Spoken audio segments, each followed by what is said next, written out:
Good morning, students. Welcome back. Today we will cover the remaining part of revision part, chapter number 1, Resources, Social Science. In last lecture, we have seen the types of resources. We have seen human resource development, and then we have seen natural resources. In natural resources, we have seen 4 different categories: distribution, levels, renewables, non-renewables. All that things we have studied in the previous revision part. Today we will see types of resources. Next topic, human resource. Human resource means a person who is working. It is also considered as resource. How? Just see. It refers to the number and abilities of the people. Human resource refers to the number and abilities of the people. अभी मैं इसको हिंदी में explain करने की कोशिश करता हूँ. तो यहाँ पे ऐसा कहता है कि ह्यूमन रिसोर्स क्वांटिटी में भी होते हैं, साथ साथ में उनकी एबिलिटीज की वजह से उनको ह्यूमन रिसोर्स कहा जाता है. Next part is people can make the best use of nature to create more resources with knowledge, skill and technology. Human resource human beings को इसीलिए कहा जाता है क्योंकि वो नेचर से बेस्ट पॉसिबल रिजल्ट निकाल सकते हैं उनके नॉलेज बेस पर, उनके आइडियाज पर और उनकी टेक्नोलॉजी की मेथड्स की वजह से. नेचुरल रिसोर्स से हम लोग बहुत सारी चीज़ें एक्सट्रैक्ट कर सकते हैं और करंट सिचुएशन या करंट एनवायरनमेंट में उसको यूज कर सकते हैं. People itself is known as human resource. मैंने स्टार्टिंग में ही कहा था कि ह्यूमन बीइंग टेंडेंसी जो होती है वो काम करने वाले होते हैं या वो कुछ क्रिएटिव आइडियोलॉजीज का इस्तेमाल करके आगे बढ़ते हैं. इसलिए ह्यूमन बीइंग्स हमेशा नॉलेज बेस पे काम करते हैं, स्किल पे काम करते हैं, टेक्नोलॉजी पे काम करते हैं. इसीलिए ह्यूमन रिसोर्स को हमने एक ह्यूमन रिसोर्स का वर्ड दिया है कॉमन पीपल के लिए. Improving the quality of the people's skill so that they are able to create more resources is known as human resource development. Human beings अपने skill के बेस पर, अपने ideologies के बेस पर क्वालिटीज को improve करते जाते हैं. इम्प्रूव करना मीन्स मोबाइल का अगर मैं एग्जाम्पल दूँ तो पहले टेलीग्राम सिस्टम चलता था, फिर टेलीग्राम से वायरलेस वायर वाले कॉल आते थे, एक बॉक्स होता था जिससे हम लोग कॉल करते थे. आज नॉर्मली हर कोई मोबाइल ले चलता है. पहले कॉर्डलेस मोबाइल आता था, अब कॉर्डलेस मोबाइल भी करते हैं. आज हम लोग इंटरनेट वाले एंड्रॉइड मोबाइल यूज करते हैं. आज फुल स्क्रीन मोबाइल यूज कर रहे हैं. तो वो सब क्या है?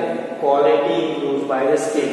तो ऐसा अगर नेचुरल रिसोर्सेज की बात करते हैं तो पहले जो हम लोगों ने पढ़ा था नेचुरल रिसोर्सेज एक्चुअल भी है और पोटेंशियल भी. तो एक्चुअल रिसोर्स के अंदर विंड मिल का अगर मैं एग्जाम्पल दूँ तो विंड मिल से हम लोग एनर्जी जनरेट करते हैं और वो एनर्जी को हम लोग इलेक्ट्रिसिटी में कन्वर्ट करते हैं. तो उसी तरह से यहाँ पे हम लोग नेचुरल रिसोर्सेज को प्रॉपरली यूटिलाइज करते हैं. इसलिए इसको कहा जाता है human resource development. Human being जिसके ऊपर एफर्ट डालते हैं और कॉमन पीपल उसका इस्तेमाल करते हैं. नेक्स्ट टॉपिक जो हम लोग देखने वाले हैं वो टॉपिक है conservation of resources. Conservation means उसको बचा के रखना और फ्यूचर में यूज करना आना चाहिए. तो वही पॉइंट आपको दिया है. It refers to use natural resources carefully so that they would be renewable and continue to be used in future. इसके अंदर ये पॉइंट में ऐसा कहा है कि नेचुरल रिसोर्सेज को आपको बहुत केयरफुली यूज करना पड़ता है. आप जितना केयरफुली इसको यूज करेंगे उतना आसानी से आप इसको रिन्यू होने के लिए टाइम देंगे. जैसे ये रिन्यू होगा फिर आप इसको कंटिन्यू कर सकते हो फ्यूचर के अंदर. एग्जाम्पल एयर प्योरिफिकेशन होता है with the help of tree. आप इसको कंज्यूम करते हो.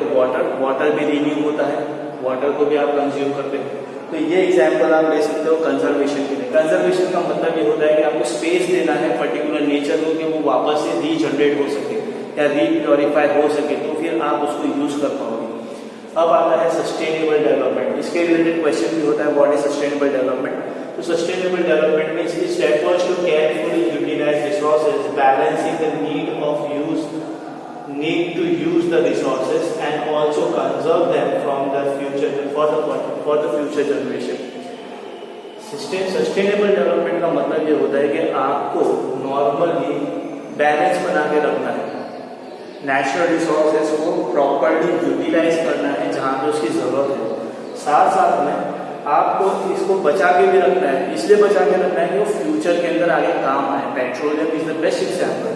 आज के दौर में व्हीकल्स जो होते हैं वो पेट्रोल से बहुत ज़्यादा चलते हैं, लेकिन उसको अल्टरनेटिव भी आपके पास आ चुका है, इलेक्ट्रिक व्हीकल्स भी आपके पास आ गए हैं। वो इसलिए आए हैं कि आपको पेट्रोल को बचा के रखना है। CNG सिस्टम आ गया है। CNG सिस्टम इसलिए आया है कि आपको पेट्रोल को कंजर्व करना है। तो ये आपको पॉइंट 3 मेजर पॉइंट्स याद रखने हैं। पहला है आपको ह्यूमन रिसोर्स के बारे में पता करना है, फिर बाद में नेचुरल रिसोर्स को किस तरह से आप कंजर्व करोगे। और सस्टेनेबल डेवलपमेंट का मीनिंग क्या है? Sustainable development means is the balance between the uses and the precaution, means we have to save certain things for the future generation. As we see that sustainable development is the balance between the nature and the usage of the community. The next part is, it is our duty to ensure that the use of renewable resources are sustainable. हमारी जिम्मेदारी है कि हम लोग जो natural resources इस्तेमाल करते हैं उसके बीच में बैलेंस होना चाहिए। नॉर्मली वाटर का कंजम्पशन हम लोग बहुत ज़्यादा करते हैं, तो वाटर के अंदर भी सस्टेनेबिलिटी होनी चाहिए। आप जितना यूज़ कर रहे हो उसको रिन्यूएबल होने देना है। There should be a balance between natural resources and common people's use. Next point, diversity of life on the earth should be conserve. Means natural resources जो है, फ्लोरा एंड फाउना जो है, उसको भी हम लोगों को बचा के रखना है, उसको भी बैलेंस करके रखना है। आप जानते होंगे कि अभी बहुत ज़्यादा एनवायरनमेंट खराब चल रहा है because of fire in the forest. Forest has to be preserve because every individual needs oxygen. तो इसीलिए कहते हैं कि डाइवर्सिटी ऑफ लाइफ को भी आपको कंजर्व करके रखना है। Damage of natural environment system should be minimise. झाड़ को कंटिन्यूस काटना, फिर बाद में पानी के अंदर केमिकल छोड़ना, ये सारी चीज़ों को आपको रोकना पड़ेगा या फिर मिनिमाइज करना पड़ेगा। आप जितना मिनिमाइज करोगे उतना ज़्यादा आपका एनवायरनमेंट सेफ रहेगा, और जब एनवायरनमेंट सेफ रहेगा तो आप भी हेल्दी रहोगे। तो यहाँ पे जो नेचुरल सिस्टम को जो हम लोग डैमेज करते हैं उसको कम करना पड़ेगा।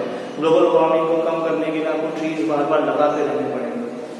There are many ways to conserve the resources. Each person can contribute by reducing consumption, recycling and reuse of things.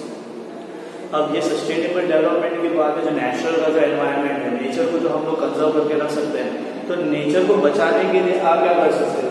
आप नेचर के बिहाफ में आप खुद भी पार्टिसिपेट कर सकते हो। पार्टिसिपेट ऐसा करना है कि आप जो कंजम्पशन बहुत ज़्यादा करते हो प्रोडक्ट का, उसको यू कम करो। जैसे टैप ऑफ वाटर आप ओपन कर देते हो, कंटिन्यूसली चलते रहता है, उसको प्रॉपरली यूटिलाइज करोगे तो वाटर वेस्ट नहीं होगा, किसी और को भी हेल्प करेगा। उसके अलावा आप देख सकते हो कि यहाँ पे रिसाइकलिंग की बात की है, तो बार बार आप पेपर का इस्तेमाल एग्जाम्पल पे दे सकते हो आपको। आप जो बुक यूज करते हो लिखने के लिए, वो बुक को आप रिसाइकल कर सकते हो। वो कैसे करोगे? आप इको फ्रेंडली बुक परचेज करोगे तो ये बेनिफिट करेगा। नेक्स्ट पार्ट आप किया रीयूजिंग, और वही रिसाइकल किया हुआ प्रोडक्ट आप वापस रीयूज कर सकते हो। मेरा revision part, this revision part has been over right now. There are many questions related to sustainable development. What is sustainable development? Principles of sustainable development. Then you can go with the different one part of a question, one line answer question. What is patent? What is value? What is utility? Then you can go with the topics, main topics like what is abiotic resource, what is biotic resource. Then this difference between potential and actual, ubiquitous and locations. This kind of definitions are being used for the one-line question answers. Then you can go with the different types of questions which has been shown in the question bank. You can go through with that. If something doesn't understandable, just comment and we will reply back as soon as possible. Thank you.